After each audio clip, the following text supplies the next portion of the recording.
Well, hello YouTubers. Today I just want to have a little conversation about Kingdom Hearts. It was one of my favorite games whenever I was a kid, for sure, and I really want to analyze the gameplay. So the way I want to structure this video is I have these notes, and I'm just going to go through and talk about all the concepts of the game design and at a high level, and we'll see how deep I go into each thing. And I do want to make some more blog posts and other videos that go deeper into different types of things. So without further ado, you can check my description to see links to different parts of the video for things that you'll find interesting. But I think the most important thing to start with is the essential experience that the developers were trying to go with whenever they made the game. And so from what I can tell, and what I would, if I was making a game like Kingdom Hearts, what was the game all about, right? It's about Disney. This idea of taking all these Disney worlds together and letting people play, part of their favorite characters. You fight along with Aladdin or something. You visit the Little Mermaid. You have all these favorite characters and you want to just go dive into all their different worlds. So from what I can gather, the developers all came together and said, okay, let's make this adventure for kids that lets you play in your favorite Disney worlds. And I think Square also had this added bonus that said, let's ease them into what an RPG is, because if they start liking RPGs, they'll start liking Final Fantasies and most of Square's other games. So yeah, I think that whole Disney, for kids and RPG stuff just blended together really nicely, and that's what they were going for. So just coming next, let's talk about theme and the motifs in the game, since that's what's really important, I think. How do you, whenever you're about to analyze every little single piece of the game, the theme is the central part of it. And so from what I can gather, there's about 3 themes in the story. I know there's probably more, but there's 3 major ones, I think. One is my friends are my power. Just this concept, motif about friendship. And I don't want to dive too much into the story details in this, because that would just make this last so long. And, I also more equipped to handle game design questions rather than story anyway. So another theme I think is this concept of light and darkness, right? So yeah, we can think about how those two interact with the gameplay, but I think the one theme of the story that really interacts with gameplay heavily is the theme of exploration. It's probably more of a motif, I don't know. But the characters start by wanting to be explorers and leave their island and stuff. And exploring is really one of the main themes in gameplay, I can tell. So as we talk about all these gameplay concepts, let's think, just in the back of your mind, keep saying, okay, well, how does this relate to friendship? How does this relate to light and dark? How does this relate to exploration? And I think you'll find that exploration is constantly throughout the game in all of the game design decisions. You'll find that friendship is kind of lacking. I wish it was a little bit more, to be honest. But the fact that you even want your party members to be dead sometimes means that friendship is not very strongly focused on in gameplay. And then this concept of light and darkness, I don't really think they explore it much in gameplay, which is, it's okay. They do what they can pretty well. So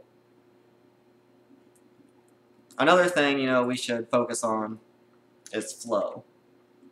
Because I think that's something that Kingdom Hearts does fairly well.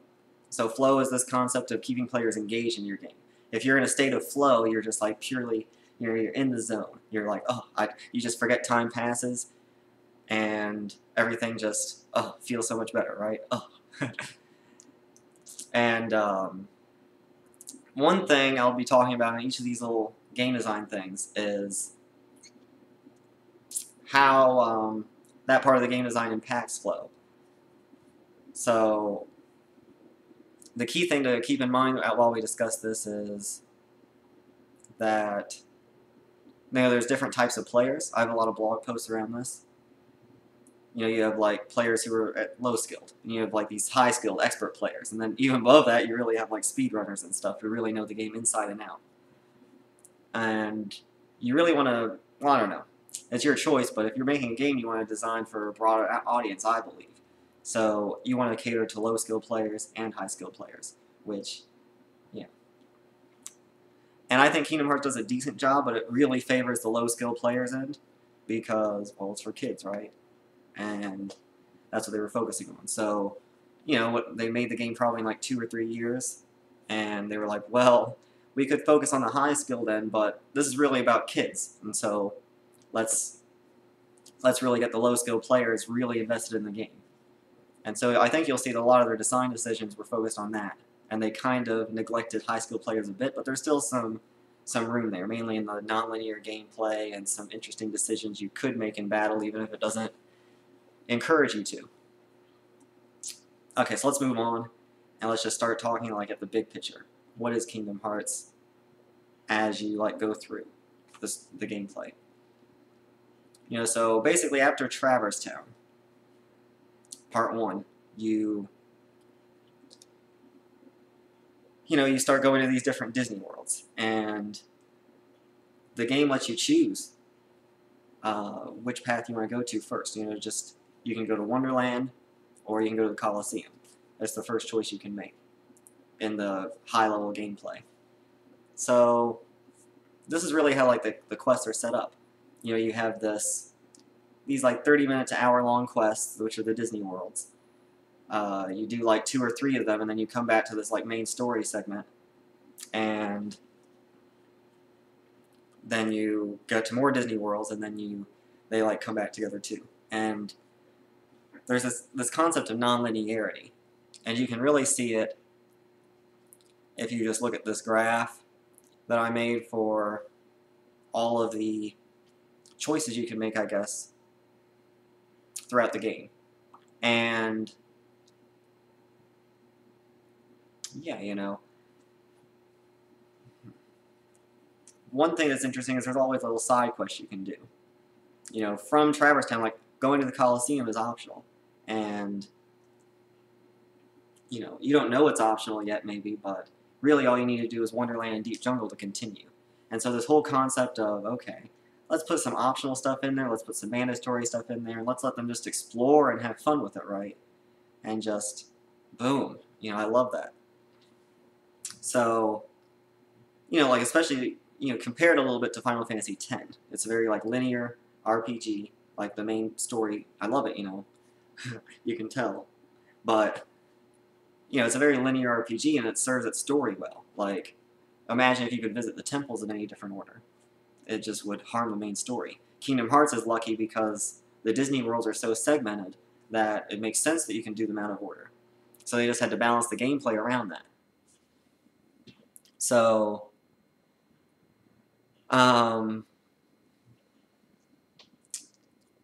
yeah, so one thing to note about the quest structure is it's not very interesting. Like the decisions you make, you know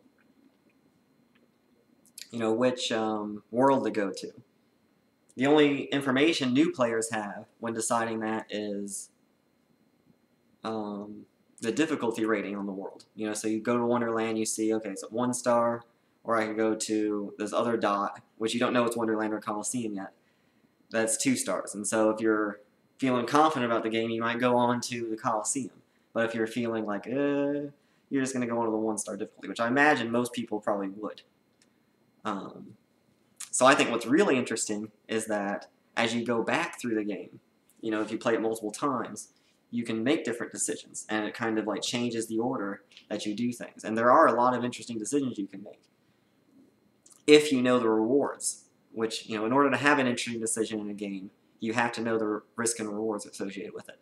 And I think Kingdom Hearts doesn't do a good job of showing you that information because they want to favor exploration, which is fair. But for example, let's make this a little bit more concrete. If you go to Wonderland, you'll learn Blizzard. If you go to Coliseum, you'll learn Thunder. If you go to Deep Jungle, you'll learn Cure. Okay, Deep Jungle is really complicated, so you might want to go to the other 2 first. But depending on what your goal is, you're going to do these in different orders. Like if you're trying to do a speed run, you're going to skip Coliseum completely. But you won't have Thunder, you know, so you have to decide if Thunder's worth it or not. If you are doing a level 1 playthrough, level never matters to you. You're not going to level up, so you might as well get Cure as fast as possible. So you're going to go through the Coliseum, get Thunder real quick maybe, because it'll help you in Deep Jungle, and then go to Deep Jungle and learn Cure. And then make your way back through Wonderland as you're on your way to Traverse Town. And, you know, throughout the game, you just have all these sorts of decisions like saying, okay, if I know that going to 100 Acre Wood now would give me Sora's Cheer ability, maybe I should go do it, you know.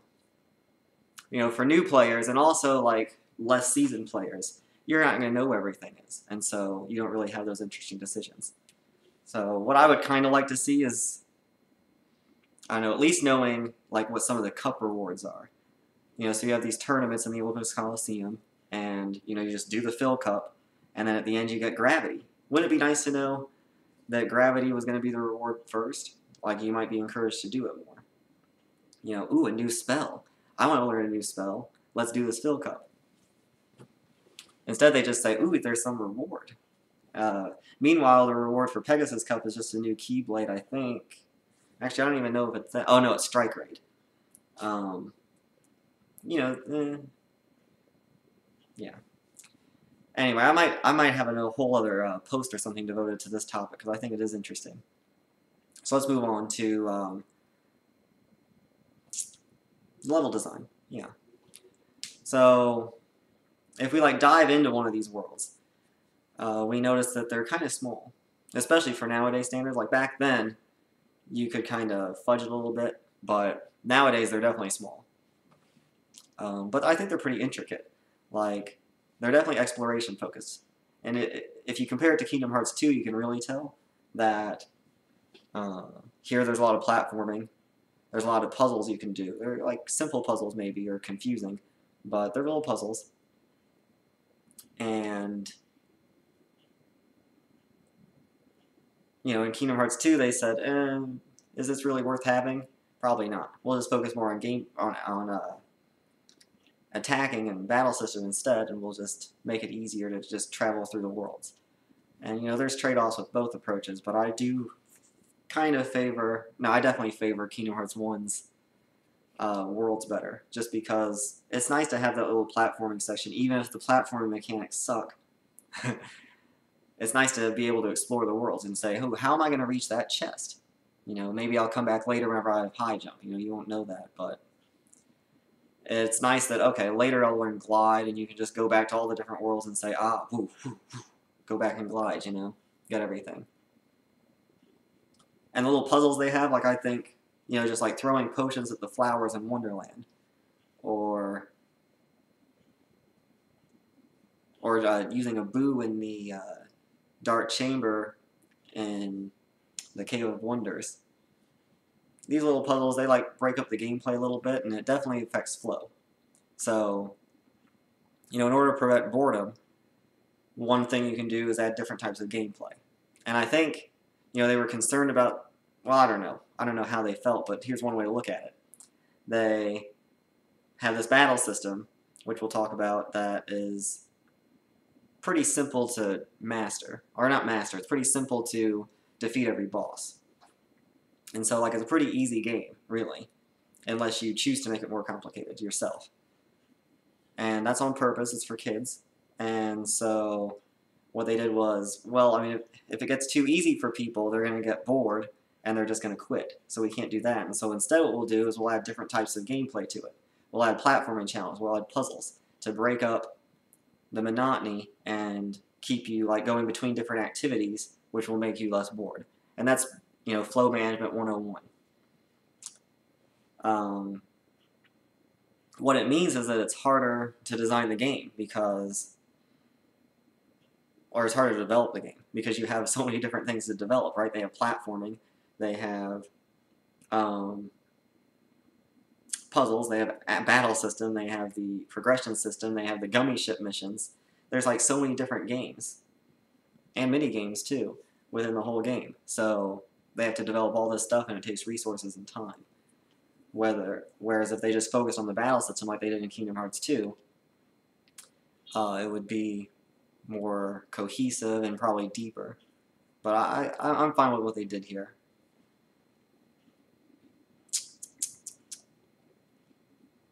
Let's see. Taking another look at level design.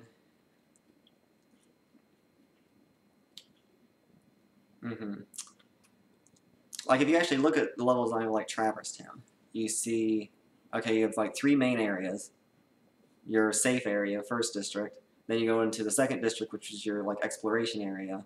Third district's a little bit exploratory, and then you can unlock a key thing to like loop back to first district. And this is what you find in a lot of worlds, that there's always a simple shortcut way to get back to the main area of the game. Like Wonderland has this where you unlock this thing, and it will take you on back to the Queen's Garden or whatever. And this is nice because, you know, it just gives you different options to go back to the same place. You know, Tarzan's world is worth talking about because I think it's one of the worst, if not the worst.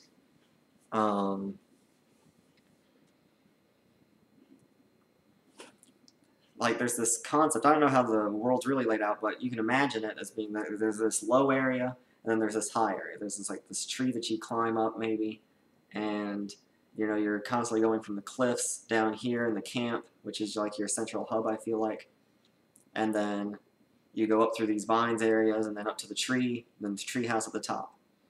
And in the actual story, when you do this, it forces you to go up and down, like 4 or 5 times, I feel like. You have to go up to the treehouse at least 3 times. And it is annoying, especially if you don't know the little tricks and shortcuts you can take. And I do wish that there was a way to just like teleport you up there, to be honest. And a lot of people find this part of the game annoying and frustrating, or it's really boredom, I think, because you're just going through the same areas over and over again. Ugh. Compared to like Aladdin's kind of nice because, you know, it's kind of a simpler little path. I think Halloween Town's also worth mentioning because there's these places, you know, not just Halloween Town, but there's some rooms where you have to kill the Heartless in order to move on through. And thank goodness Tarzan doesn't have any of that, because that would just make that way more annoying. But you can see it in Halloween Town, because you end up having to go back and forth through these graveyard places, and in order to get into one place or another, it's just a little bit annoying. And for example, on Moonlight Hill, there's these Heartless that you have to kill first in order for you to cross the Moonlight Hill. And I just think that's a little bit annoying, especially if you're trying to like grind. You know, late game, end game, you're trying to get synthesis items. You just want to walk in between doors and stuff. You don't want to have to like do all this annoying stuff. And, you know, I'm sure that was a conscious decision, maybe. Like you can say, okay, this forces them to fight the Heartless, and so it forces them to level up. But I think that should be more of a choice, you know? Maybe. Definitely in Hollow Bastion, it's annoying that you have to kill the Heartless before activating those crystal things that let you elevate up. And if you accidentally fall, you go back to the bottom, you have to climb it all again. I remember doing that as a kid. Thank goodness I didn't do it on this playthrough. But I kind of wish I did, just to be able to show an example. And then just talking about Atlantica. And I guess this kind of like dives into the different mechanics you can have. So, you know, you get to Atlantica, and now all of a sudden you're a mermaid. And now you can swim. You have like 3-dimensional movement. And that just makes it a lot more complicated. And I like that they added it to the game, but it's definitely a lot of people just end up skipping it. Because what happens is you lose a lot of your abilities. You know, 3D swimming, it's really hard to navigate the world. Like, you think that they would have thought of that and made it a little bit easier to navigate because it's in 3D. But it's actually the most complex world to navigate, even if it was just flat, I feel like. And just the 3D movement just makes it even harder to navigate. So I feel like you're constantly getting lost. It's still a small world, though, after all. So, yeah. It's a shame, too, because Atlantica has some good ideas behind it. Like I like the Cauldron boss that forces you to use magic. I guess, you know, it is optional. I guess it's good that they made it optional because it's kind of confusing. And the Ursula battle itself is actually really complicated, or it's hard. Partly because, you know, you're used to these swimming things, or you're still getting used to the swimming mechanics, and she's this huge thing that does crazy things. I don't want to talk about that too much right now. Level design.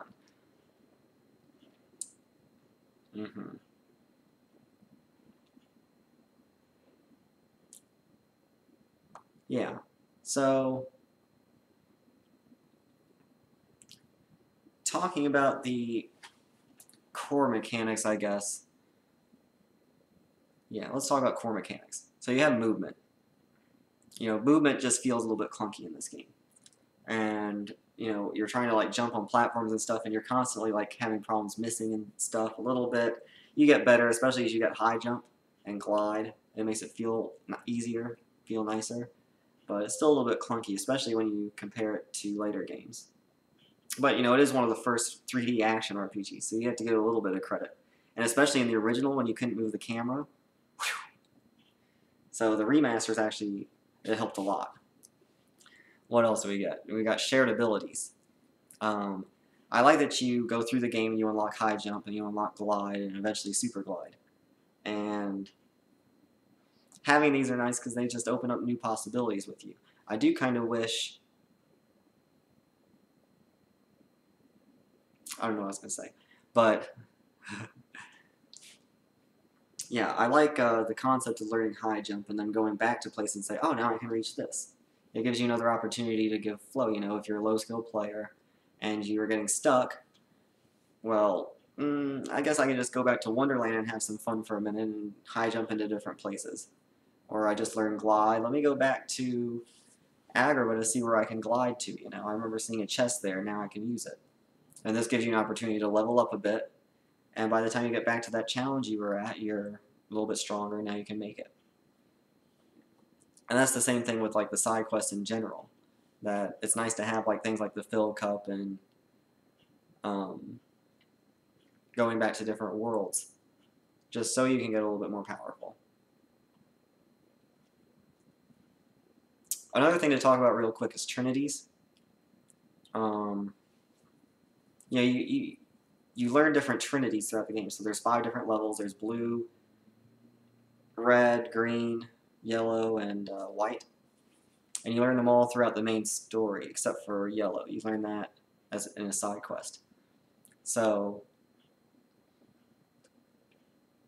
yeah, like having these trinities means that you need Donald and Goofy in your party, because it has to be them who activate the trinities, which unfortunately that discourages you from using the other party members that you eventually get, like Aladdin or Ariel. Well, Ariel, I don't think that matters anyway, but there's only one trinity.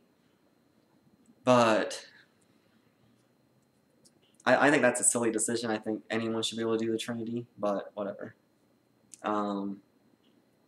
It also gives you a reason to go back to the worlds and explore, which I do like. The Dalmatians also give you another reason to go back to the worlds and explore. You collect the Dalmatians. And of course in the Endgame, like the special Heartless and stuff. I'll get to that later. Overall, I like Trinities, and I don't think they were in Kingdom Hearts 2 or any later ones, and I think that's a silly decision. I've really missed Trinities.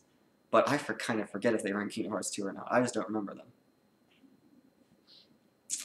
Okay, let's move on to what most of you have been waiting on.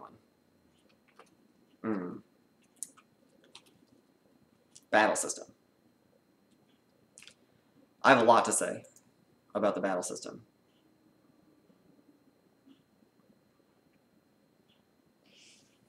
And I probably have so much that I'm definitely going to have to make another video or something about it.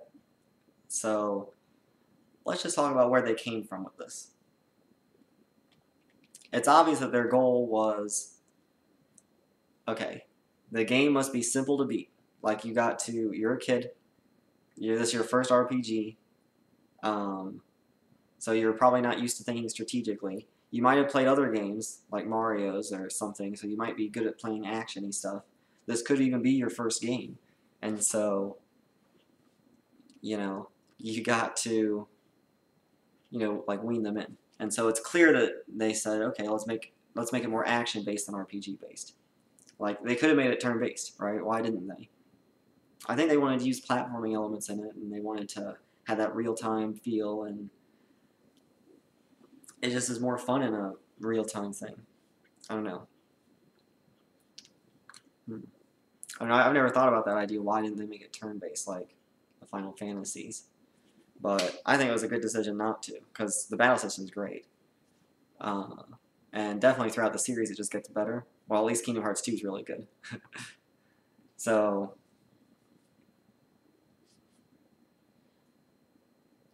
yeah, their core concept there is we'll make it action because kids will be better with it.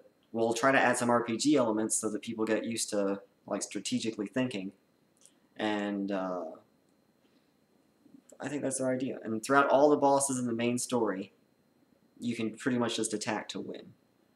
And, well, I mean, you have your first order optimal strategy, which is you attack, maybe you dodge a little bit, and then you cure when you need to, and then you keep attacking. Especially once you get Leaf Bracer and Second Chance, not a problem, you know. You just attack, cure when you need to.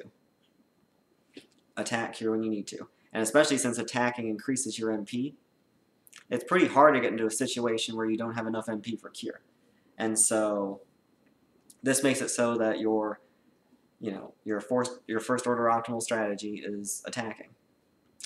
So what does first order optimal strategy mean real quick? You know, it's an optimal strategy. You know, it's not the optimal strategy. In this game, it actually is almost the optimal strategy in most situations. But you know, it's something that's easy to do and gives you high reward. That's pretty much what a first order optimal strategy is. And so it's the first thing new players go to whenever they get to a game. Because they're like, ooh, this is easy to do. It's like summoning in Final Fantasy X. You know, it's easy to summon, you do a lot of damage, boom, just like that. Here it's just your main simple mechanic. Another reason why it's so prevalent is because attacking is the easiest thing to do by far. You know, there's no punishment for attacking besides you might get hit. It's the first thing on your menu, which is something worth talking about. So as long as you press X, you'll attack. It's harder to go to magic. It's harder to go to items. It's harder to go to summons. It's harder to do anything else besides attack. So why not just attack? Plus, it deals enough damage. So, and I don't think there's a boss in the game, not in the main game, that discourages you from attacking. In the main story, at least. Yeah, I think in the main story, there's never a boss that discourages you from attacking. So, yeah. And, you know, this is on purpose. You know, I'm not saying it's a bad thing. This is just the way it is. And I think they chose to do it that way because they wanted kids to be able to beat it. Right? And so then, you know, that's how they cover the low skill players. Remember, think of flow. So low skill players, they can just attack to win. High skill players, what do? Okay, well if they just attack to win, they'll be bored. So how can we fix that? And this is where I think they didn't do a great job. They did an okay job. So from what I can tell, they have a tech point system. Tech points are amazing.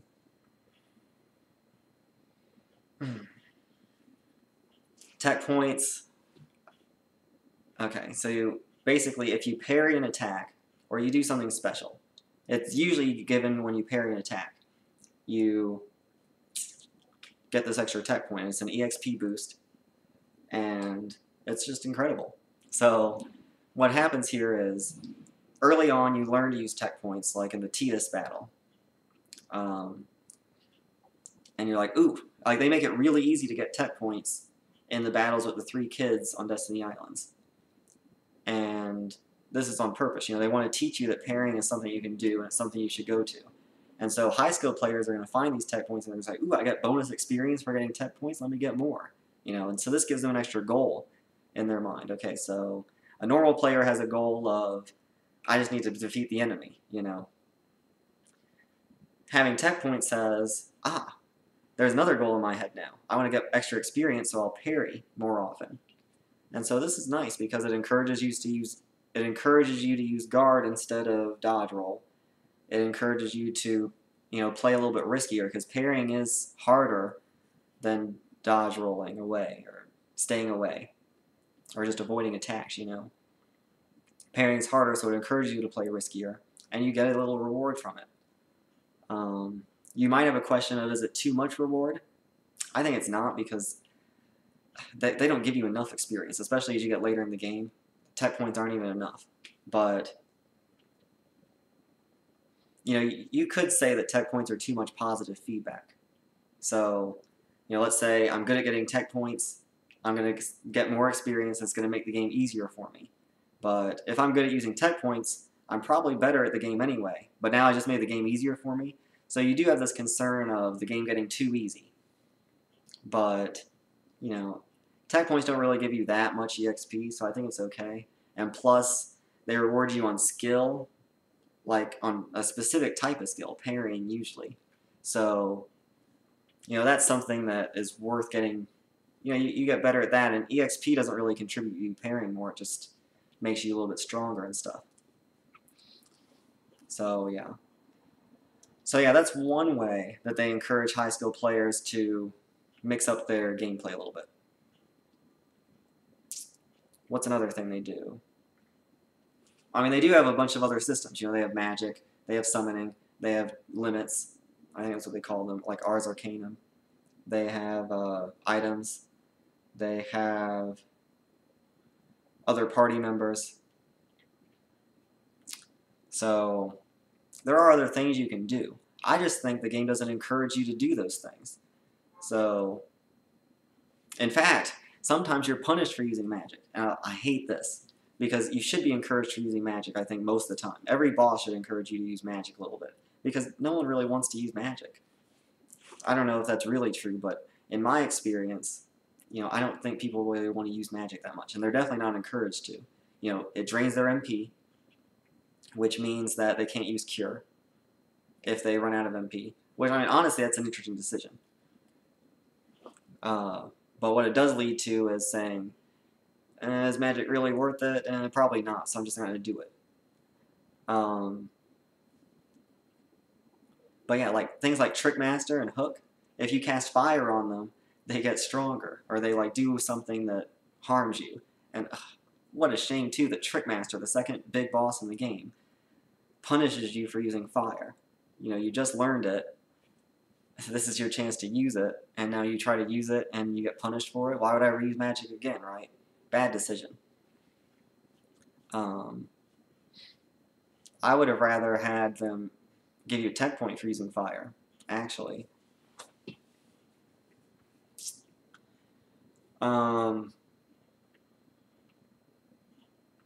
So yeah, I also think people don't use advanced mechanics. It's not just magic, Magic actually, like fire, cure, and thunder, and arrow are pretty useful, But like gravity and stop, they're useful, especially in different situations. But I don't think players are really encouraged to use them. That's the thing. First of all, they never really learn exactly what they do. Like you can go to that Merlin thing. Like Merlin has this little zone where you can go practice your magic and summons. It's a great thing that they have it. I'd like to see it a little bit better where they actually teach you exactly what the mechanics do. But you can see that the game was like teaching you to explore the mechanics yourself. And, theme, explore. And they really wanted you to explore. But, I don't know. I think you can't rely on players to really explore mechanics themselves. And you might say, oh, well, it's their fault if they don't explore, Is it their fault? Like, you're the ones who made the game. If you think, like, if a player thinks the game's boring, is that their fault? I don't know.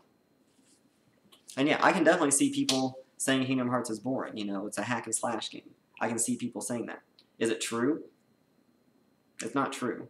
But I can see people saying that because they're only encouraged to ever attack. You really have to go out of your way not to. And another is a self-fulfilling cycle, too. Once you start attacking, you're going to once you try to use magic and it's not really that useful, or summons and it's not really that useful, probably because you don't really know how to use it, so of course it's not going to be useful. Like stop is useful in certain situations, or like summons are useful in certain situations, but if you don't summon them on that right situation, you're going to be like, well, this is useless, how annoying. I just wasted all this time and maybe MP, and now I'm left in a worse situation than I was before. Why would I ever do this again? So,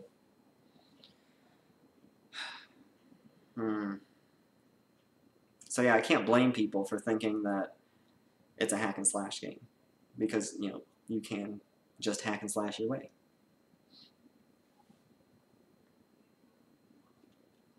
So really, what I would have liked to see is more situations.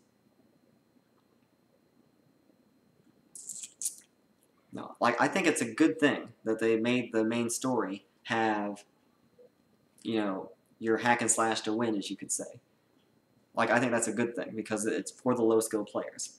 But they needed something to encourage high skill players to play harder, which I think what you could do, like they had tech points to encourage parrying. I'd like to see more tech points to encourage gravity or stop, or tech points to encourage using summons, right? Really what I could see, especially since I hate the synthesis side quest later, I'd like to see like every boss like give you a synthesis item, like one of those interesting synthesis items for defeating them in special ways. Like maybe if you use gravity on I don't know, on one of the bosses, like Oogie Boogie, you'll get like a power stone. And I think that would be interesting because it's a reward that it's not positive feedback. Like it's not gonna make the player stronger directly. So, but it will encourage them to play the game differently. And it is something they want. Like if you're gonna get 100%, you're gonna want those power stones. You don't want to have to randomly get them from these silly heartless later. So I think that's one thing they could have done. Another thing they could have done is a damage, I don't know, like some way to encourage not getting hit. Because if you play the game on proud mode, it's definitely harder. And yeah, like I died plenty of times against the Cave of Wonders boss. Like I'm not saying the game's easy. I'm just saying, my strategy didn't change. I was still basically attacking most of the time. Unless I specifically, in my own mind, went out of my way not to. And did it actually help me? Could I have done attacking and still be fine? Yeah. In Cave of Wonders, I don't even know if magic would have helped me. Nothing would help me, I feel like. Because that's a boss. I might talk about that later. But what I'd like to see, I guess, is, because it is kind of interesting avoiding attacks, so maybe like a damage boost for not getting hit, that could help. Because now a high skill player is going to say, you know what, I don't want to get hit. Whew. I definitely won't want to get hit because I'll be able to hit harder if I don't get hit. And then I like that idea because it makes them, okay, first of all, it really rewards high skill players well, because it makes them move faster through the game. So if they're finding the game easy, they're going to defeat the bosses faster. Okay, cool. So that means they'll move further along. That's good flow management.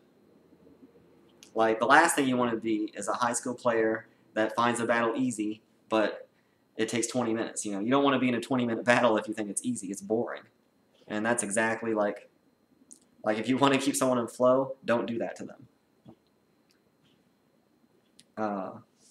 So definitely, if you can find a heuristic for seeing if the thing's easy.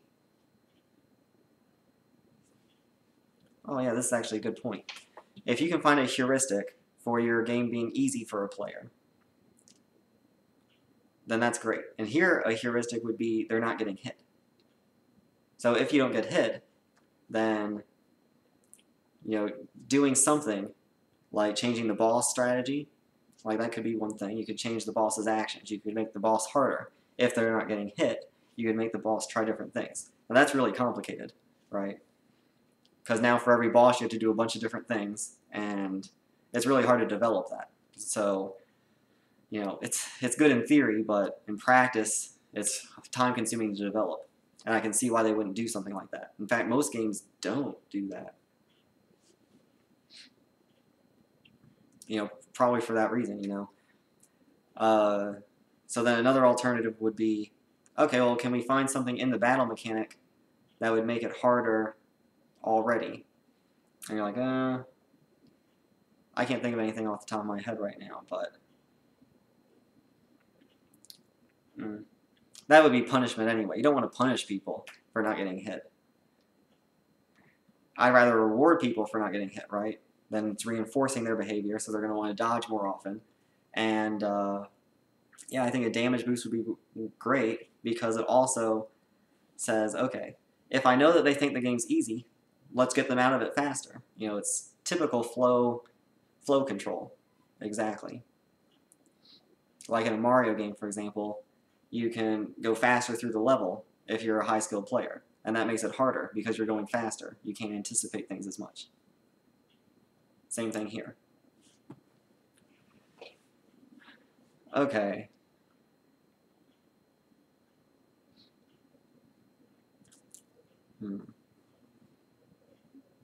I guess since we're talking about, let's talk about the super bosses. So it's important to know the original game did not have super bosses. I think it might have had the Hades Cup. And so Hades and the Rock Titan would be your super bosses. But, you know, Phantom, Kurt Ziza, Ice Titan, and Sephiroth were all added to the NA version. And that's something crazy that they didn't have that in the first Japanese version. And then the final mix version also got unknown. Mysterious figure or whatever. So when they originally designed the game, I think they said, okay, pure low-skill players, that's what we're aiming for. We'll get the kids to like it. And then when they had more time to work on it, in the 6 months between, or I don't know how long the release date was between Japan and America, but they said, we need something for high-skill players to do. And so they made these super bosses. And then for Final Mix, they said, well, we still need something for high-skill players to do because the game's still too low-skill focused. So they added the Special Heartless and Unknown. And they also made the game harder, Proud Mode. So, So if we go through these Special Heartless here, or I mean not the Special Heartless, the super bosses, we can see that they did do interesting things, like Phantom. I don't like the Phantom boss, I'm just going to preface that, but I like the idea behind it. Like you have this clock that you have to keep casting stop on. It makes you use stop, it forces you to use stop pretty much. What else do you have? Well, I mean, so what does that do? In the player's mind it says, first of all, assuming they know that you have to do that, because the game never tells you, it's really hard to figure that out. I don't know how you would figure that out on your own. Like, oh, this clock's moving, how am I going to stop it? Oh, stop. You know, you'd think it would be easy, but who uses stop on a regular enough basis to even think of that? Especially, like, you'd use stop on an enemy on a clock. So, like, I don't know how I figured it out originally. I'm sure I just read it online. Or in the strategy guide. So, it's okay. It's about exploration.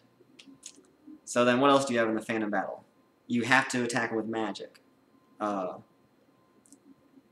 that's interesting because the game rarely forces you to use magic. I think just the Ursula Cauldron and Phantom and Kurt Ziza. I think those are the only 3 things that forces you to use magic in them. So, you know, it's nice. You know, you got these little color orbs on them, and you have to attack them with the right color, or with the right spell based on the color. Okay, it's nice. And then, yeah, so how does that change what you do? Well, it makes you want to do a magic build, because you need MP. MP is also going to make your magic stronger. I haven't talked about the core battle mechanics. So, okay. Yeah, so you're going to want to do an MP build, and you're going to make sure you bring plenty of ethers and elixirs, because there's no way to restore your MP, so if you run out during the battle, you're screwed. So, okay. So why don't I like the boss very much? One, because it's not really that hard. He just has a lot of HP. What makes it hard is you have to... Well, one is... What makes it easy, first of all, is that his attack strategy is, like, dead simple. You know, it's really easy to predict what he's going to do. And, unfortunately, there's a way to dodge his, like, strongest attack by just hiding behind the clock tower. Sad. So,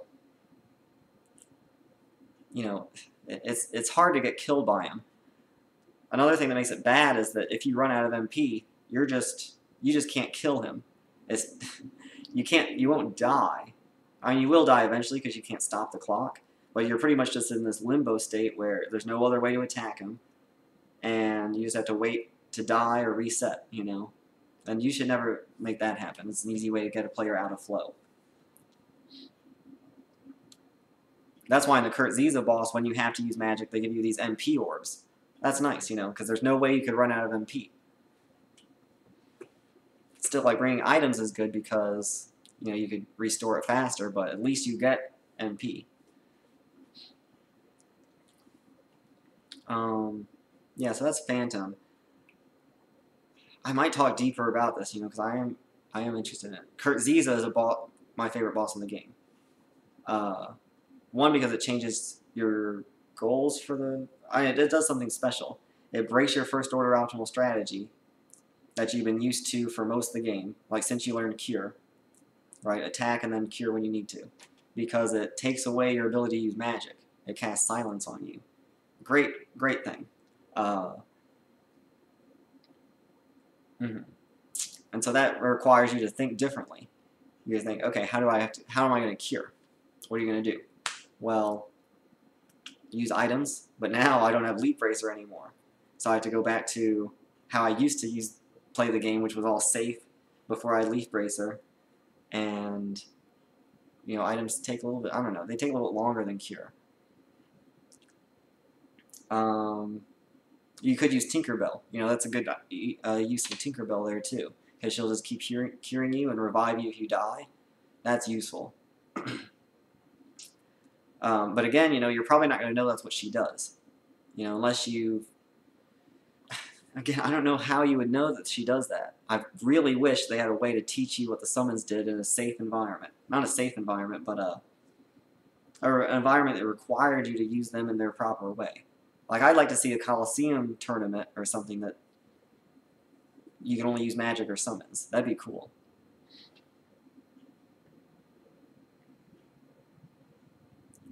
So yeah, I think Kurt Ziza is nice. He also goes between these phases of using magic to beat him versus just a physical attack, since you can't use magic, which I think is cool. I might have a blog post or something deeper on him because I like it. Ice Titan, it's okay. Tech point based, a lot of dodging. Don't use arrow. A lot of pairing based, you know, so it's all about pairing stuff. It's okay. Sephiroth, you know, your traditional hardest battle in the game. It's the hardest fair battle in the game. I think Unknown's unfair. But Sephiroth's interesting because he has like Sin, Harvest, Angel. It's very easily telegraphed. You know, you Sin, Harvest, Angel, and then he still has a time for it to come appear before it attacks you. But if you do get hit by it, then what happens?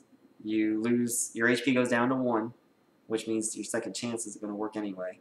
And you don't have any MP, so you can't just cure. So again, it breaks your first order optional strategy. Now you have to use a potion or a ether or something to get your MP back, right? So that's nice.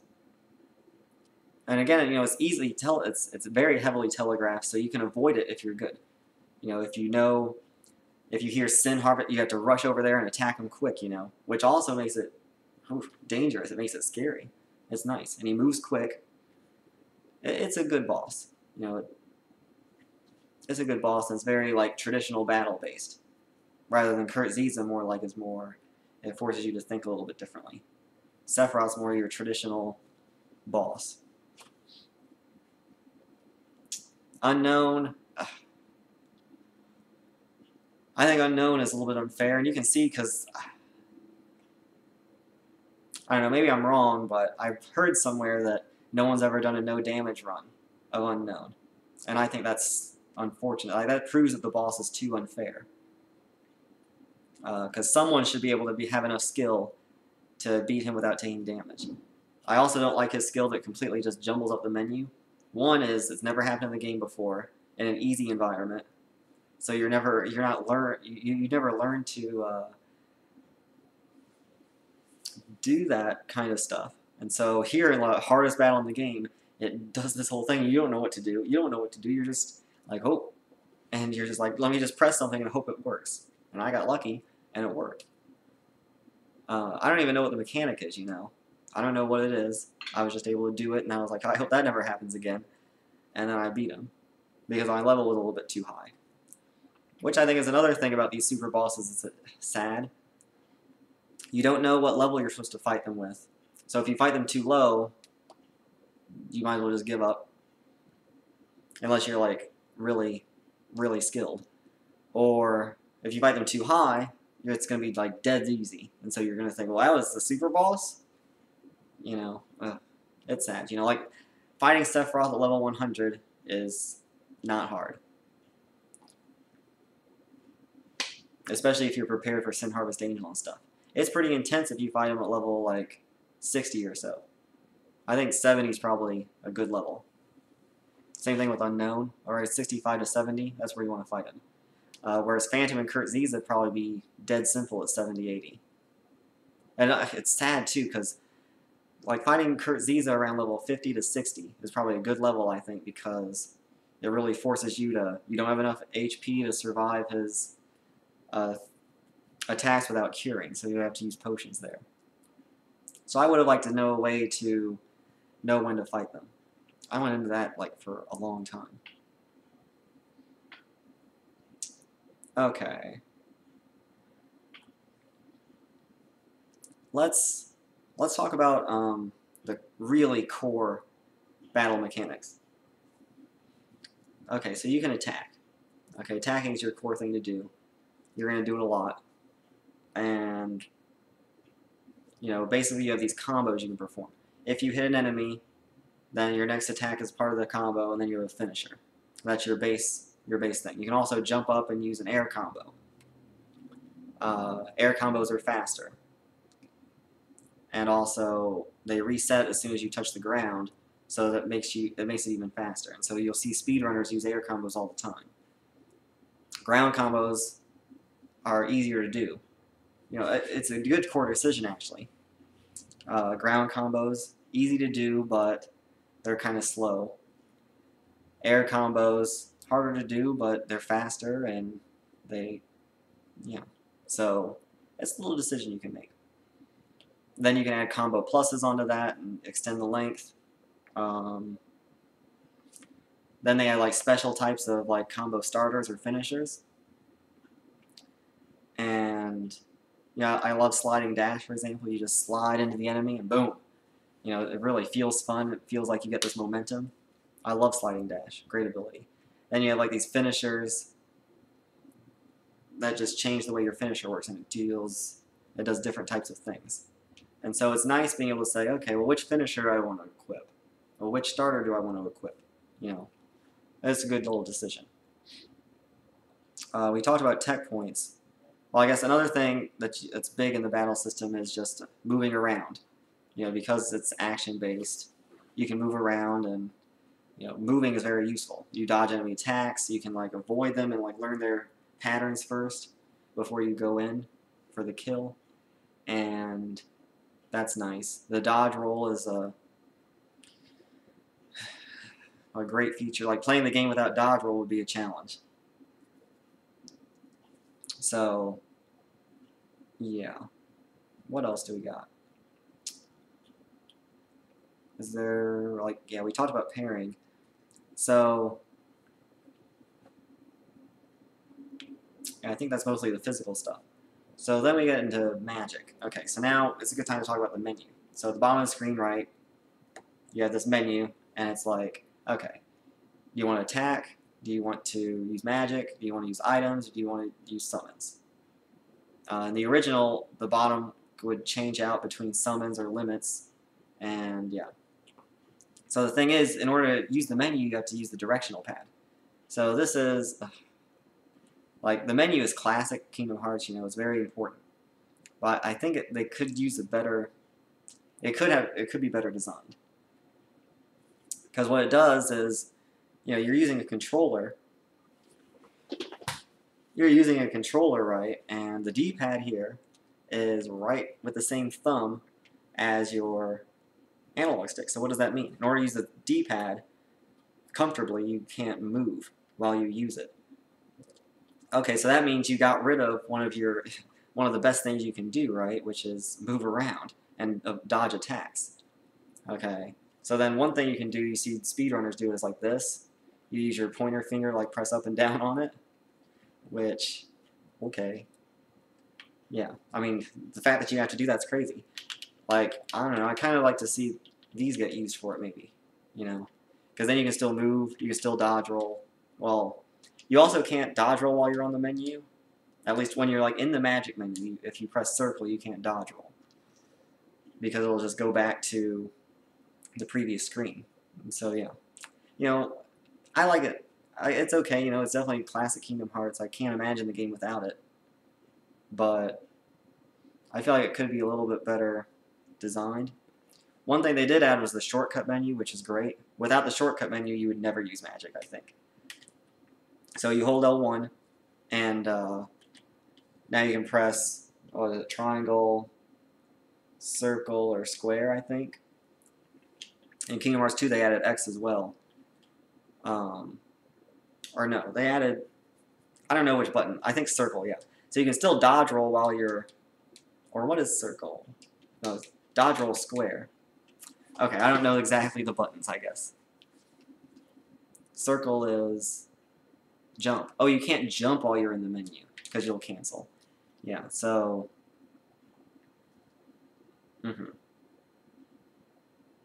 Okay, so in the shortcut menu, you know, you can equip whatever magic you want. Okay, there's 3 slots. You can equip any of your 7 spells there. So this is nice. It acts like a little cache for your spells. You can say, okay, what spells do I want to prioritize? Cure, for sure. Maybe Arrow, if I'm a defensive player. And then maybe Fire or Thunder. You know, and, you know, maybe you want to say, okay, instead of Fire, Fire's nice because it's got this homing effect on an enemy. But it's just one enemy. If you want to be a little more, if you're more skilled, you might prefer Blizzard over Fire because it's the shotgun effect, but you have to aim it better. You know, that's cool. Or Thunder, you know, it uses one whole MP, but it easily multi-targets enemies, you know. So, and then you also think about, okay, Gravity's cool too. It does, you know, if you know what it does significant damage on on enemies with high HP bars. Okay, but it's kind of slow. You know, it takes time for it to fall. So, like, using them on Invisibles is pretty risky because Invisibles move around so rapidly. And then you have Stop, you know, it stops the movement of the enemy you target, and it gets a wider distance as you get Stopper and Stopago. You know, it's cool. It's useful in some situations for sure. Okay, so now you have to, but now because of this menu here, you get to choose which magic you want to equip. And then whatever other magic, you know, you want to use during battle, you have to use the directional pad. So, and then I do like they have that feature where you can, like, select an item within the magic menu, and then the next time you go to it, it'll remember you were there. So that's kind of like a little bit of a 4th memory slot you can use, which is nice. It's needed.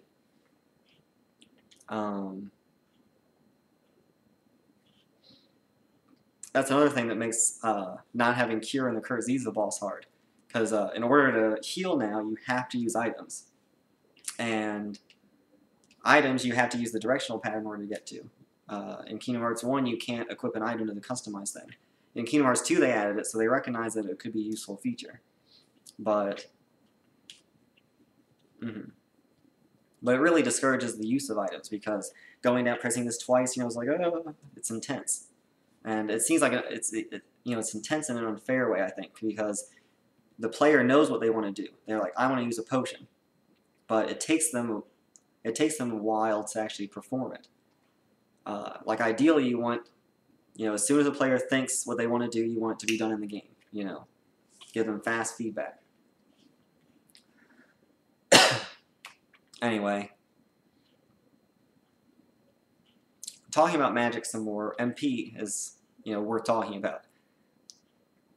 So your Magic gets stronger as your MP increases, right? That's one thing. As you have more max MP, Magic does better. Meanwhile, you have different types. I don't know how to describe it. Your MP fills in different ways. So you have this like orange bar that fills up around your blue bar, and once it fills up to where your blue bar is, you'll get an extra blue MP, which is 1 MP. So the cool thing is Fire and Blizzard use an orange segment of MP, whereas Thunder and Cure and other spells use actually blue segments. And so this is cool, because what it means is that if you have a lot of MP, it's more useful to use like Fire or something, because you get a lot more hits out of it. If you have little MP, Fire is less useful, because it's pretty much, like you have 1 MP, are you going to use it to use Fire or Thunder? If there's multiple enemies around, probably Thunder, because you get more damage. Actually, you're probably just going to save it for Cure. So that's kind of interesting. It's also interesting how you recover MP by attacking. This is cool, I think, because let's say you have no MP, and you're like, shoot, I need MP, I don't have any ethers on me. How am I going to get MP? I need to be able to cure. Well, let me go attack something, but that's risky, so it forces you to put yourself in a risky situation in order to get your MP back. And I think that's nice, it encourages you to be offensive rather than defensive. You can't just stay away forever.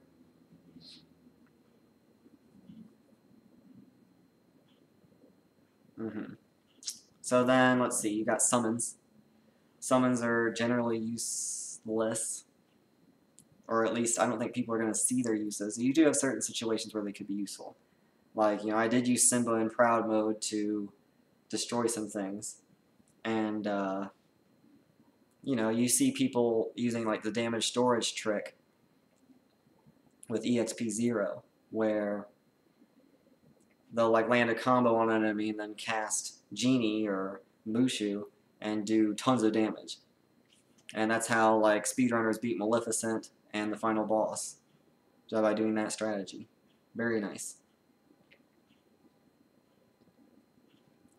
And then Tinkerbell's also useful by being auto-life, and Bambi's useful by giving you this MP thing. Like, if you are an MP, you can be an MP god by using Bambi to give you this MP, and just using Thunder all the time. You can combine Stop and Thunder for, like, great effects, and it feels fun. It's something that, the game, again, doesn't encourage you to use magic, but if you do use magic, it is pretty fun to do it that way, if you build yourself up like it. So, yeah. And but yeah, in general, you got, like, 4 summons that are all focused on, like, physical damage, and it's hard to differentiate between them. I don't know if I said physical, I didn't mean physical, but on doing damage. And what else do you have? You have limits. So,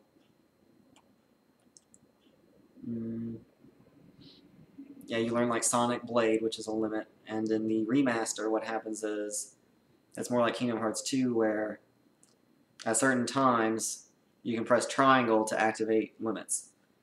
And it's nice, in the old system, I remember, it was always the bottom option in the menu. I can't just move just my pinky. But, so that meant you had to press up and then X in order to activate, like, Ars Arcanum. And it's nice in the game to be able to just press triangle to do it. And, like, Ars Arcanum is like a high risk, high reward ability. It's actually medium risk, I think. But it deals good damage. And, it uses 3 MP, but it's worth doing. So, it's a nice thing. Like, limits are a good thing, and people actually use them. So that's nice. It's probably because they're more physically based, and so you're probably more in a strength build, and so you're going to use physical stuff, and that's exactly a physical thing. I guess talking about items real quick, you know, you've got potions, ethers, and elixirs. That's pretty much it. Either you're going to just restore your HP, your MP, or your both of them at the same time. And it's nice. One thing you might notice is that there's no status ailments. Like, Sora can never be blind. He can only be silenced in the Kurt Ziza battle, and you can never cause a status ailment on any enemy, besides stop, I guess. But what this means is there's no like item to like cure. There's no like antidotes to cure poison, and I think this is intentional because they were like, well, we could have poison in the game like we have in every single other Final Fantasy, but if we add poison, we need a way to cure it. So how are we going to do that? We're going to have to add Asuna, but now that's 8 magics instead of just 7, and it's one that you're always going to want. So if that's going to take another slot in your customized menu, and you're like, it's better just not to have it in the game, and so they didn't add it. I'm sure they must have thought of it, you know, like they've been making RPGs for 20 years. So I think it's a good decision not to have it. Because then you also have to have items that cure it. It'd be a mess. What else do we got? See, like, battle system, man. I'm going more in depth than I meant to, but it's interesting. Another thing is party members. That's something you can do in battle. You can like press triangle to get your party members to, I don't know, be more offensive, I think. I think if you're not targeting anything, they'll like come towards you. If you target something, they'll attack them. It's kind of useful sometimes. One thing is, it's hard to do it in the remaster because of limits being associated with triangle as well. So it gets in your way a little bit, but it's not really that big of a deal. Then if we think about enemies here, well, another interesting thing about party members is you can choose who to bring into battle in like the Disney worlds. So you can have Aladdin, or you can have Donald or Goofy, you know, and Aladdin's pretty strong, so you do want him. And Donald sucks, so you're not going to want him. No. Well, kinda.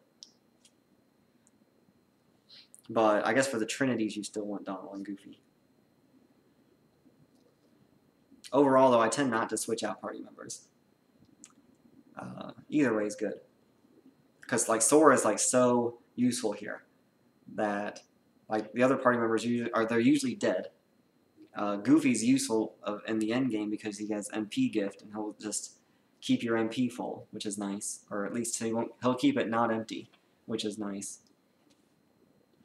But I do want to talk for a second back to the theme here. You know, the theme of the game, like the main theme of the story, is friendship. It's about there's something related about your friends or your power. You know that's the main theme of the game, and so I do wish that there was more emphasis on that in the gameplay.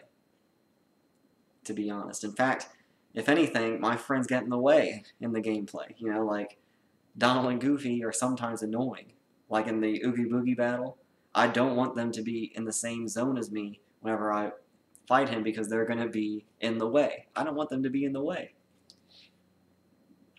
So, you know, I would have liked to see some gameplay feature that makes friends more of an important aspect. And in Kingdom Hearts 2, they did that. They added, you know, maybe that's what a limit is. I don't know what they call these Ars Arcanums in this. But, yeah, in Kingdom Hearts 2, they added a way for you to, like, bond with your party members, and literally, your friends are your power. So, it's probably just something they wanted to do in Kingdom Hearts 1 when it was too much. Especially in Drive Forms 2 in Kingdom Hearts 2, it's you bonding with your friends. Your friends are your power. Okay, what else do we have?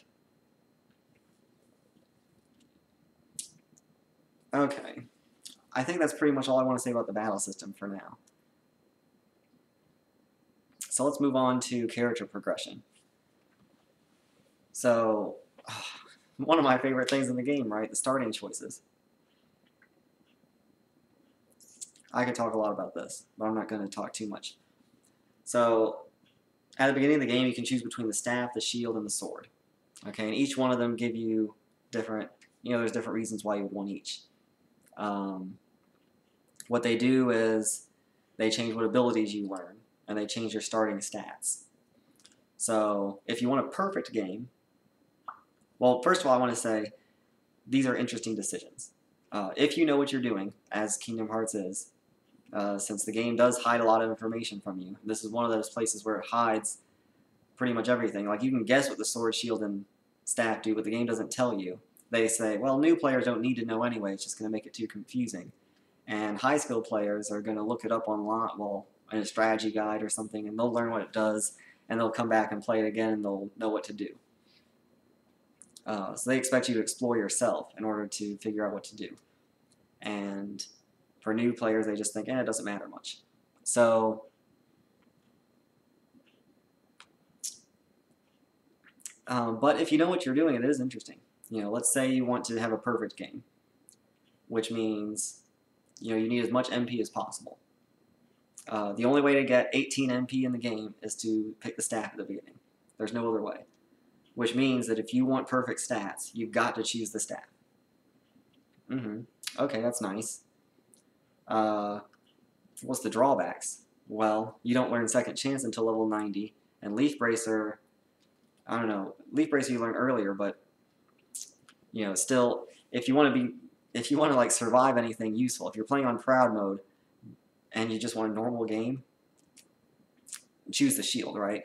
Because you want to learn Second Chance as soon as possible, which I think is level 36, and you want to learn Leaf Bracer as soon as possible, which they give it to you level 25, which means, I think that's around like Halloween Town or something, which, it's a godsend, finally having Leaf Bracer.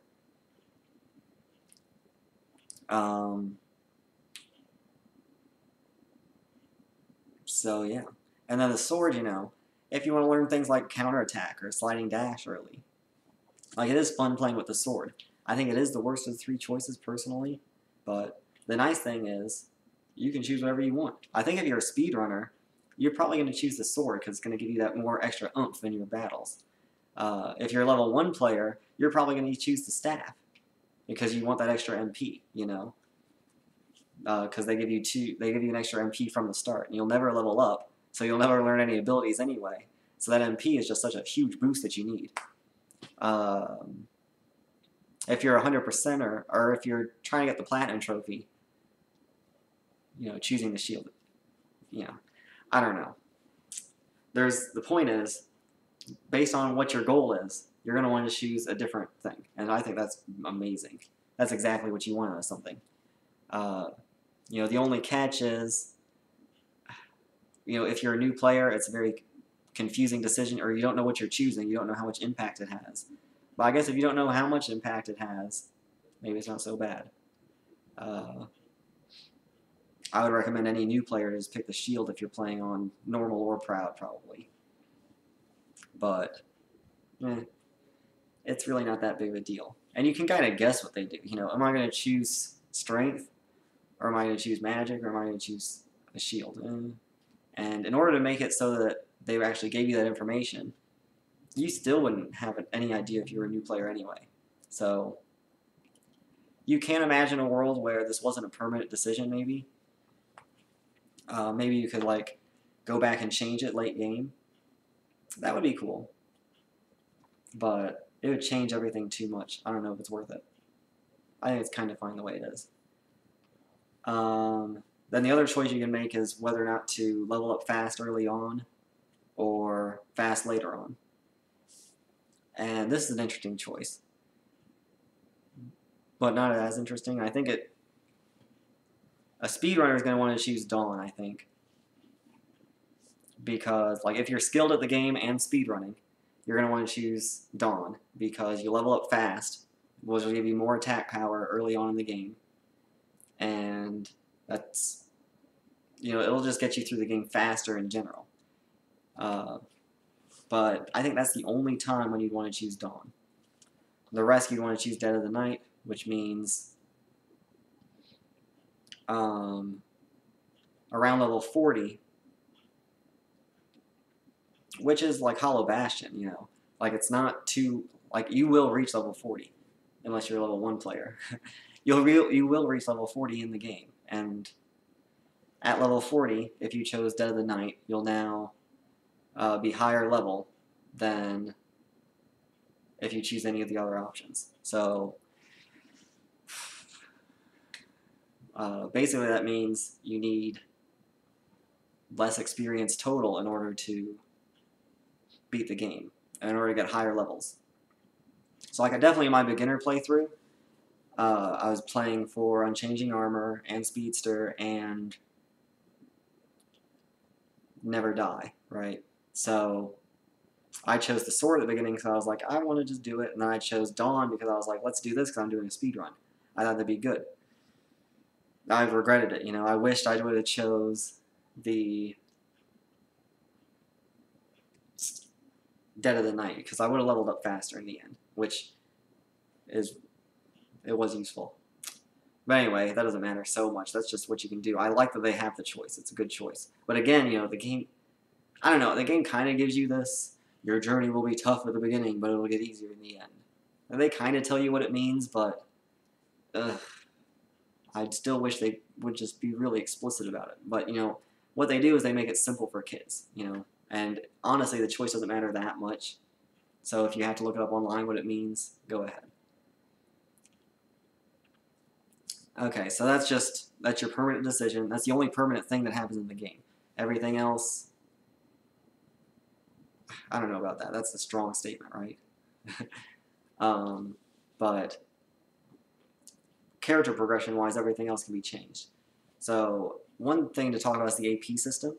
AP is just so cool. Like I like you get AP, and then you say, okay, I've got 20 AP, and I've got this long list of abilities, and I've got to equip the abilities that I want. And so there's a limited enough supply of AP to where you can't have every ability.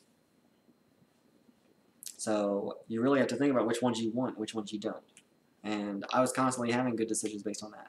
Like one thing is Berserk, which this kind of back to battle system. Berserk creates some interesting decisions. If you keep your HP low, you can deal more damage, but your HP is low, right? So equipping Berserk or not is a trade-off. So I do like the AP system. I don't have many things to say about it. It causes a lot of interest. Like, do I want Ars Arcanum? Do I want Ragnarok? Do I want either of them whenever I could have Guard or combo pluses or Leaf Bracer and Second Chance or Must, you know? How do I balance which abilities I want? I don't have much to say about it. It's just good. Another thing to think about is magic, summons, limits, shared abilities. They're all learned throughout quests in the main story or side stories. And I think that's great. Because what it means is you can still be level 1 and still learn magic and stuff. And also it means that they can cater challenges based on, you know, knowing that you should have this magic at this time. Which they never take advantage of that much. Like, I guess in Wonderland, you know, you have the Heartless with the Fire and Ice Heartless, and you could use it for them, but I do like that you get abilities like that. I think it's better than tying them to levels.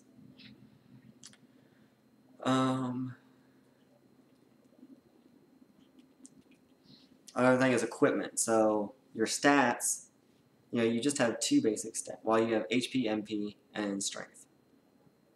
You know, it's very simple. Dead simple. MP increases your magic power. Nice. And attack increases your physical power. Nice. MP also lets you cast more spells, which is nice. And HP just makes it harder for you to die, kinda. So, okay, that's nice. So you have these accessories you can equip, which increases these by certain things. It tends to end up just being, you know, which increases my strength the most or which increases my MP the most. But they also have other interesting abilities like reducing fire damage or thunder damage or stuff like that. So they're okay. They could be more interesting, really. Like, imagine if they did something with your combos or ability to parry, or if they picked different magic. But, you know, they were going for simple, and I think they worked pretty well at it, so it's okay.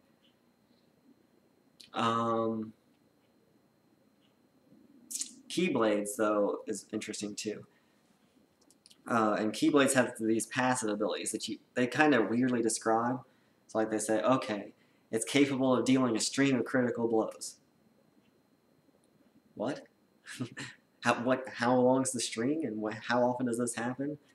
I don't know. Like, it's silly because you don't have enough you don't have enough information to make interesting decisions in there. And so, like, if you know if you actually know exactly what it does, there are some interesting things to do. Like, some Keyblades recoil faster. They never tell you that in the game. Some Keyblades, the critical finisher, like Wishing Star. That was something I didn't know. Wishing Star is a really good Keyblade because of the critical finisher component. So you actually want to go back and get it after Monstro, and use it probably until Divine Rose. So that's nice. But in general, you're just focused on which gives me the highest strength, which gives me the highest MP. Because everything is focused on Sora being either strength focused or mage focused. And, you know, in general, right, you're going to want to be strength focused because attacking is your first order optimal strategy. Every now and then you might want to switch to MP, but is it so a thing? I do wish, you know, it's almost just two jobs, but you're always like switching these accessories and stuff. It's kind of annoying, but it works out well for what it is, I guess.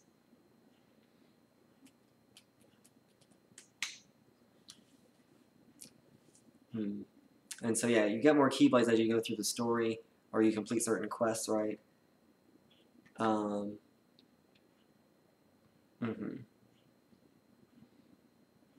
think that's all I have to say about character progression.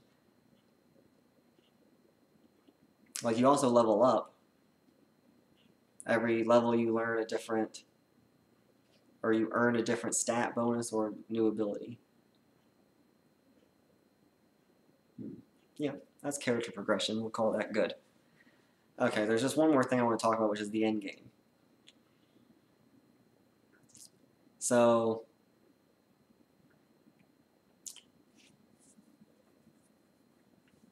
most of the endgame is really focused around this idea of synthesis.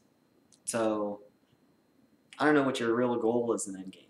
I guess there's really two goals. Get the best weapons, and defeat the main bosses. Defeat the hardest bosses. So in order to get the ultimate weapon, you have to do synthesis. So there's, how many things? 33 different synthesis items to create. In order to do this, you basically have to go to every single world, get these random drops from enemies, and then build the items you need. It's annoying because it's random, but it's not so bad, really. Like, you're going to have to level up to 100 anyway, and I found myself getting everything I needed from random drops right around, like, Donald never even got to level 100. Donald was level 99, so I beat him. Yeah, it was okay for me, but I got a little bit lucky. I remember in previous playthroughs, I feel like I was unlucky, and it just takes forever. And, you know, I just hate random drops, always, because purely random drops are just annoying because someone's going to get unlucky. Like, I can't believe the Wizard's Relic and the Defender's Shield are required to get the Platinum Trophy. Like, it's what is it? It's like a 0.5% drop or something? It's really low.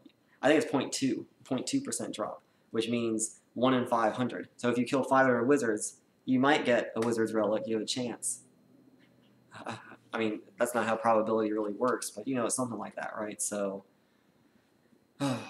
you could get really unlucky and just fight like 2,000 wizards. I should look out how many I fought in order to get it. It's definitely more than 500. But that just annoys me. I wish at level 100 you just learned an ability that would just make drops automatic. Because then you're like, okay, if you fought enough to get to level 100, you shouldn't have to fight anymore, I think.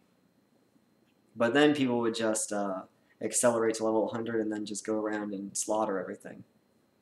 So I don't know. One thing I've always toyed around the idea with is having real or like fake probability. So like let's say it's a 1 in 10 chance to get something.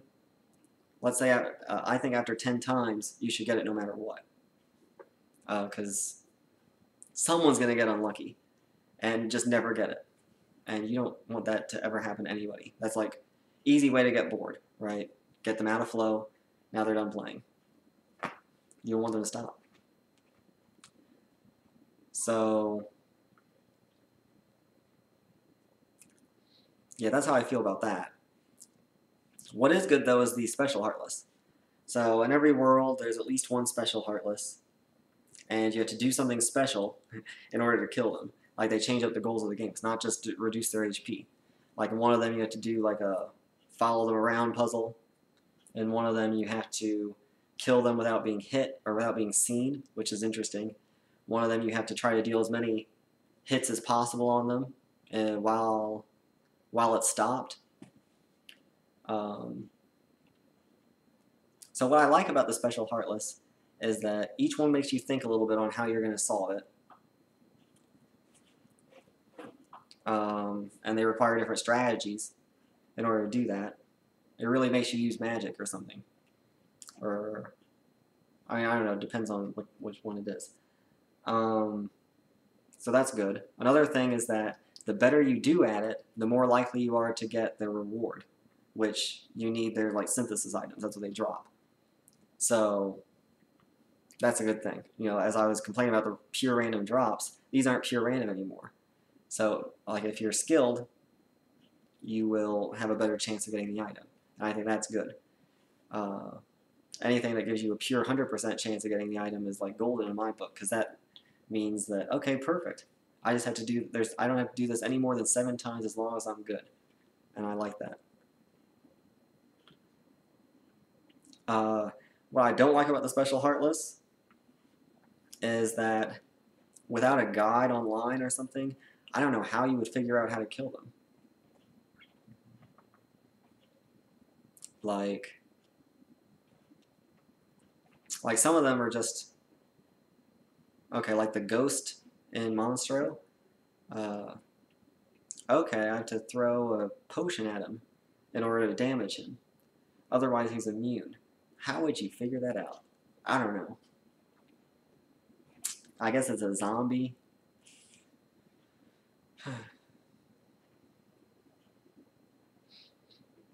But, you know, that's a small complaint, I think. And it's not really so bad. Like, okay, the pink air, or the sniper wild, okay, yeah, they see you, you get just damaged to oblivion, you're like, ah, maybe I should avoid being seen. You can figure that out. But yeah, some of them are just a little bit confusing. And I think that's generally the game's main theme, or exploration. You should explore on your own how to figure this out. The game doesn't tell you. I don't know whether that's on purpose or it just happens to be, but that's how it is. So,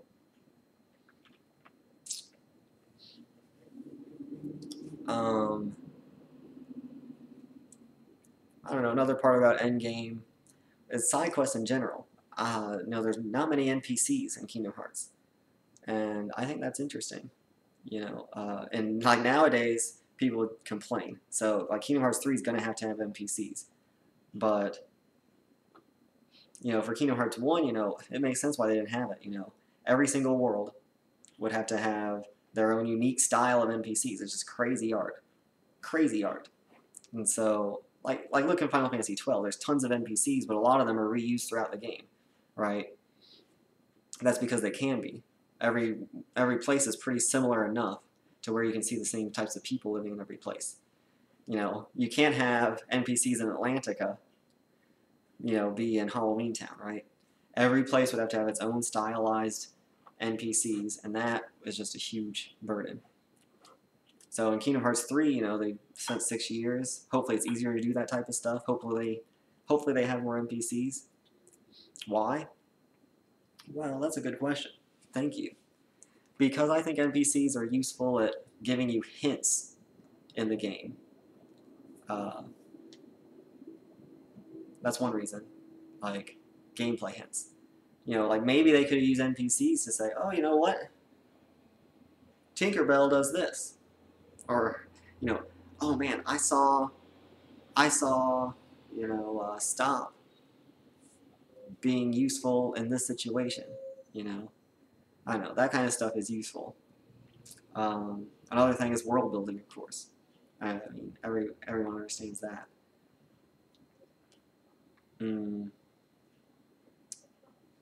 So it's very interesting how the side quests in this game are not NPC based. That's where I was going with that. That, you know, I mean, you could call like the Colosseum things NPC based, but it's not. Yeah, you know, you just, you know, like think about modern RPGs. What do? They just do like WoW style side quests where you talk to a person, and then you go do the fetch quest, and then there it is. You know. And so I think it's just interesting how those type of side quests don't exist here. Then again, though, not many side quests do. I don't know. There are plenty of side quests, but they're all in different places, like the torn pages in Winnie the Pooh. That's a very unique style of side quest. Then just another little point is that, you know, you get the ultimate weapon after all this synthesis stuff, but by the time you were able to do all these random drops for things, you probably killed Sephiroth and Unknown and the rest of them. So what's even the point? Now the ultimate weapon's cool. At least you can fight Sephiroth again, because he's in the Colosseum. I kind of wish all the super bosses were in the Colosseum. Uh-oh. I kind of wish all the super bosses were in the Colosseum, because then you could just refight them later, but it's okay. It is still kind of fun, you know, going to just beat Ansem when you're level 100 with the ultimate weapon. So I do think that Sephiroth, or I think there should have been a super boss that was meant to be fought at level 100. You know, like, yes, which Kingdom Hearts 2 did this. So it's definitely something they learned, I feel. Okay, yeah, I think that's pretty much all I have to say about Kingdom Hearts. That's pretty much all, you know, an hour and a half, right? I can definitely go in, like, further detail into things like flow and how the game really manages flow. I think it's often frustrating in certain places. I think that, you know, you could get bored just hacking and slashing your way through. But, you know, everything else I think I'll save for like a deeper video. So, you know, if you watch this, thank you. You know, like if you watch this whole thing, I can't even imagine, you know, how amazing. And, you know, just thank you, and I hope you had fun enjoying, and I hope you learned something, you know, about game design. And there's plenty of things in this game to take to other games, you know. I've definitely learned a lot going through the game like this. So, yes, look forward to my other stuff. Peace out.